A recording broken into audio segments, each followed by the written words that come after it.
Hello everyone. So today we are reading The Cool Bean by Jory John and Pete Oswald. Watch out! Here comes the cool beans. The cool beans. Oh yeah, check out how they move. Look at the way they swagger. Notice their sunglasses? Yow! The cool beans are known all over school from house to house across town beyond county lines.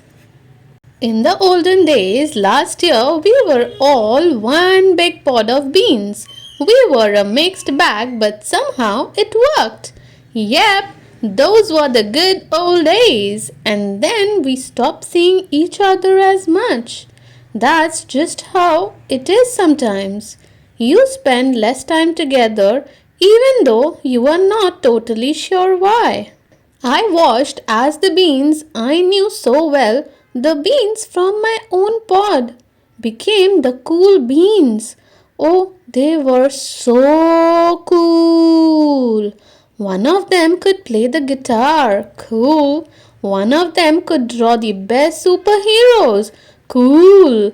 One of them could jump higher than any bean I'd ever known. Cool. Me? Well, I mostly stayed the same. Sure, I made some small changes. I wore sunglasses. Too big. I sleeked my hair back. Too sleek. I strutted around. I swaggered. Oof! Off!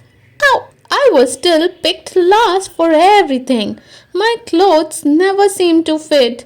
I snorted when I laughed. I walked into stuff. I was an uncool bean for sure. I started thinking of myself as just a common bean with no special skills. I couldn't complete, so I didn't even try. I'd never be a cool bean. It seemed like there were two types of beans in the world. They were the cool beans and the beans like me. The days all blended together. I lived my life and things were just okay. I took tests and ate lunches and mostly kept to myself. The cool beans continued being cool. I mean, sure, I miss them a bit, but it's not like I was going to say anything. I felt like all that coolness had gotten in the way of our friendship, and that's how it went until one day I was in the cafeteria. I dropped my lunch on my loafers. Oh no, not again. But then something sort of miraculous happened. Out of nowhere, one of the cool beans helped me clean it up. He didn't even say anything. He just gave me a nod. That was it. Later, I was out on the playground. I tripped and scraped my knee and maybe cried a little bit. And everybody saw it. Another one of the cool beans came to my side, and without a word, he dusted me off. That afternoon, I was sitting in the class. I wasn't really paying attention. I didn't notice, but our teacher had called on me. Everybody stared.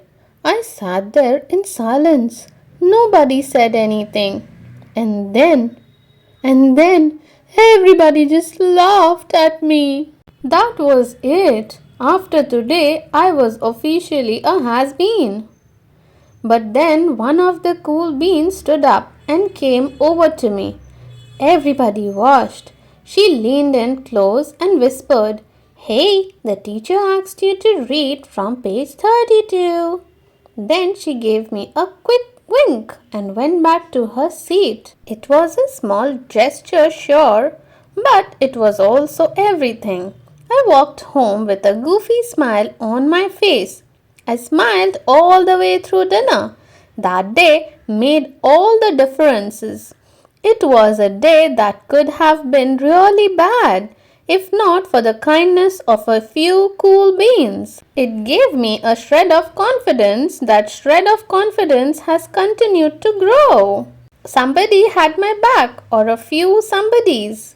After that, I started hanging out with the cool beans again.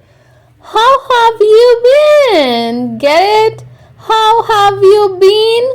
Not all the time, but sometimes. At lunch, after school, even on the weekends. Throughout all of this, I realized that it's not about how you look or any of that other silly stuff. It's about a wink or a nod or a smile at just the right moment. It's about dusting somebody off, helping them up again, and pointing them in the right direction. You need a hand? Yes, please. Now that's cool. So, this was the story of the cool bean. I hope you all liked it. See you all next time.